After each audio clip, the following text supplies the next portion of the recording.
akala mo ang dami mong nalalaman. Alam mo kung usapang gandang lalaki, wala kang kinalaman. Eto, trivia.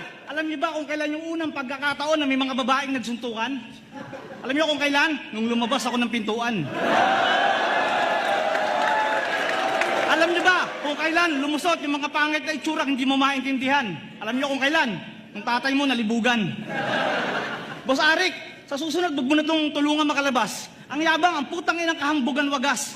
Pag nagkwento sa inuman, akala mo kung sinong big time na matigas. Pag uwi, putang ina, walang maisaing na bigas. Oo, alam ko, parehas tayong nakulong. Yung sa akin may dahilan, yung sa'yo, katangahan. Alam mo, sabi ni Anigma, ang sarap mong sapakin. Alam mo nang may pulis, diniretso mo pa rin. Ang sarap mong iumpog sa pader, baka sakaling magising at matauhan. Huwag kang magkwento ng istorya kung walang katotohanan. Kaya huwag kang magyayabang ng putang inang buhay mo sa kulungan. Hindi kami interesado sa resulta ng sarili mong kagaguhan. Huwag kang magmalinis, tang ina mo. Alam kong pasibli kang nagtutulak. Huwag mong pasukin ang diskarte kung ang galaw ay gitiyak. Mahirap pag ang karma mismo naningil. At alam mo yung pwedeng maging resulta pag hindi ka nagtigil. Ang pagrespeto sa sarili ay basihan kung paano ka irerespeto ng iba. Kaya wag mong hanapin yung respeto kung sa sarili mo walang pagpapahalaga. Ina mo ulol, wag kang mag-aasta sa akin ng ganyan. Wag mong pangarapin yung mga bagay kung walang karapatan. Unang-una, sino ka? Baka di mo naiintindihan. Ang larong to ay tunggalian ng mga ulong may laman. Ito'y duelo at tagisan ng matatalim na kaalaman. Putangin to, wala sa atin o ano. Ang mga tulad mo ay nabibilang sa pangkat bahagi ng mga bilang ng mga taong walang bilang.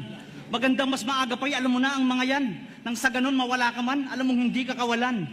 At paalala sa isang bagay na wag mong kakaligtaan. Pagbigay galang kapag nakikita mong ako ang nasa harapan.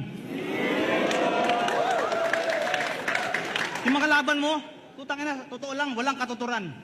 Ang iniisip ko yung mga audience, putang ina, tuwang-tuwa naman. Tangina naman, ano to, lokohan? O sige nga, magbigay kayo ng linya na itong may kabuluhan. O di ba wala? Ultimo yung mga kanta niya, wala kayong mapapala. Tara, tagay tayo, tapos hindi. Pag nahuli na, wala namang may paki. Tara, tagay tayo, tapos hindi. Ang lakas tumira, walang pambili. Ikaw nga, yung anak mo 5 taon, mag-aaral mag-rap, tapos ganyan yung mga tema. Siguro hanggat bata pa lang, mag-ipon ka na ng pampiyansa.